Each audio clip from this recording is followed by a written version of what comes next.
में भी 2-3 बार काली माता आई, फिर नहीं आई। हम उल्टे आदमी। काली माता एक बार आ गई और भरी भीड़ में दरबार लगा था, हम अंदर बैठे थे और उन्होंने बाहर बालाल खोले। माता जी ने पति के साथ आई थी मिलने और सुबह से शाम तक लाइन में नहीं लगू नंबर। उन्होंने बालाल खोले, आज जीव ने कहा, मैं माता काली भद्र काली, मेरा लड़का होकर मुझे नहीं पूछ रहा। हमारे पास सेवादार भगत आए कपत। हमने कहा तुम क्यों कांप रहे? अरे बोली काली माता आ गई। हम कहा कलकत्ता वाले? बोले नहीं नहीं एक माता जी के ऊपर आ गई। हमने कहा अच्छी बात है, आ गई तो? बोले वो कह रहे हैं कि हटो सब नंबर एक तरफ करो, मैं सुबह से खड़ी इंतजार में, मुझे नहीं पहचान पाया मेरा बेटा। हमने कहा ऐसी माता तो इंटरेस्टिंग है, बुलाओ। बुलाया। हमने कहा हाँ माँ भगवती आज्ञा करो। बहुत गंभीरता से सुनना, फिसल जाओगे। हाँ बहुत गंभीरता से सुनना, अगर आपने दिमाग नहीं लगाया इस बात में फिसल जाओगे। तो हमने कहा भगवती आज्ञा करो। माता बोली मुझे नहीं पहचाना। पति हाथ जोड़े कपे। हमने कहा तुम काहे कप रहे? बोले ये हमारे घर से। हमने कहा तुम क्यों कांप रहे? तुम तो शांत रहो। हमने कहा हाँ माँ आज्ञा करो। अरे बोले क्या आज्ञा करूं, मैं दिन भर की खड़ी। हमने कहा हद हो गई, मैसेज दे दी थी।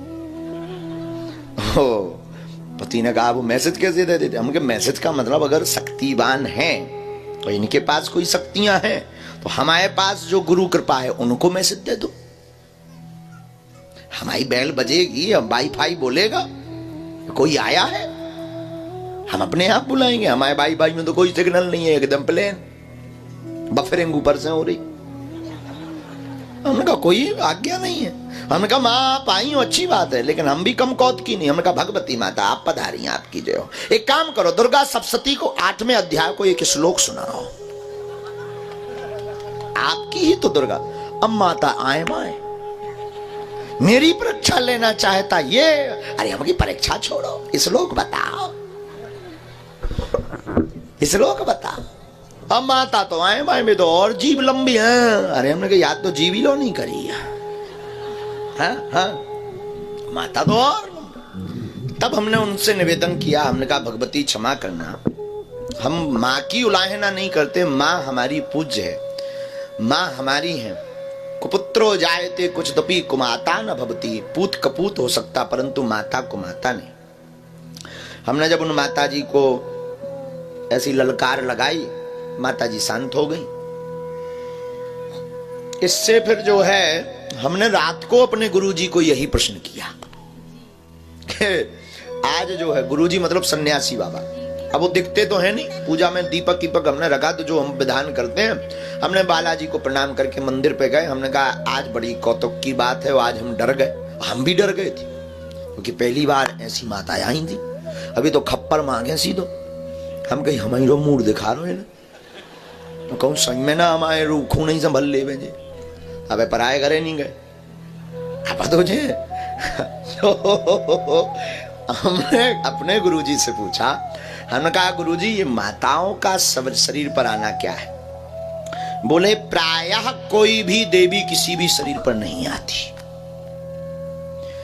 आप विचार कीजिए, हनुमान जी, शंकर जी या देवी जी किसी पापी शरीर को पकड़ लें, क्या वो आदमी जिंदा रह पाएगा? वो त्रिपुर सुंदरी भगवती किसी शरीर को स्पर्श कर दे तो वो आदमी इंसान से भगवान बनने की तैयारी कर लेता है एक स्पर्श में। और 1-1.5 घंटा माता काऊ पे रहावे और 2 मिनट में फिर जाओ कहते हो बाल आल बांध के वो एकदम ठीक।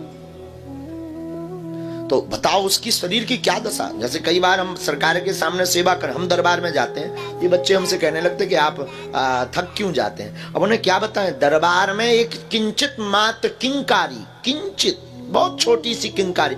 ऐसा नहीं कि हमसे हनुमान जी बात करते या हमें हनुमान जी दिखाई पड़ते, ऐसा कुछ भी नहीं है हमारे पास में कि हनुमान जी हमसे बात करते हो या दिखाई पड़ते। उनकी किंचित मात्र किंकरी कृपा से हम 3 घंटे में इतने श्रमत हो जाते कि 24 घंटे हमने काम कर लिया। वो कथा में नहीं थकते, दरबार में थक जाते किंचित मात्र किंकरी से। तो उस व्यक्ति पर क्या बीतेगी जिसके ऊपर वो देवी सवार होगी या हनुमान जी सवार होंगे। तो ये देवियों की जो जोगनियां हैं, 64 योगनी है, वह योगिनी सवारी। भाव का मतलब क्या है? भाव। भाव का मतलब भाव। अंदर के भाव ही उस इष्ट के भाव बन करके प्रकट हो जाते हैं। अंदर के भाव ही। लेकिन कई बार किसी पर जोगनी रहती हैं जो देवी के साथ वाली। जैसे कई बार हम किसी के यहां नहीं जाते तो हमारे सेवादार चले जाते। इनका उतना ही मान सम्मान होता जितना हमारा होता है। गुरु जी के यहां रहते हैं उतना ही इनकी पावरफुल। हम फोन तो किसी को लगाते नहीं, ये हमारे सेवादार फोन लगा दें, हाँ भाई बागेश्वर धाम से आया, ऐसा कर देना। अब जाओ, इनका कहना मतलब गुरु जी का कहना। ऐसे ही योगनियां शरीर पर आती हैं। योगनी जिसे कहते, जोगनी कहते, योगनियां कहते, जुगनियां कहते, वही योगनियां शरीर पकड़ती हैं। अब स्थान देने का प्रश्न किया तो कुल पूज्य में जब सवारी बनती है तो स्थान देना चाहिए। स्थान देने का मतलब होता एक विशिष्ट जगह जहां उनकी पूजन आराधना जीवन पर्यंत की जा सके। ठीक, ये स्थान देना। फिर आपने कहा एक एक घंटे ओम नमः शिवाय जपने से बेहोशी आती है। ये मंत्र का प्रभाव है, ये मंत्र का ताकत है। जैसे भोजन की ताकत क्या है? ज्यादा खा लो तो उठते नहीं बनता, या तो पेट गटर गटर हो जाए। ज्यादा खा लो तो फिर नींद आने लगती। हाँ जी या ना जी? अच्छा बताओ, भोजन में कोई नशा तो होता नहीं जी? होता कि नहीं जी। लेकिन भोजन पाते ही शरीर एकदम सुस्त होने लगता। उसी प्रकार मंत्र जपते ही मंत्र की ऊर्जा बॉडी में आने लगती है, शरीर बोझ पकड़ने लगता और शरीर का तेज बढ़ने लगता है। अगर हमारे परिवार के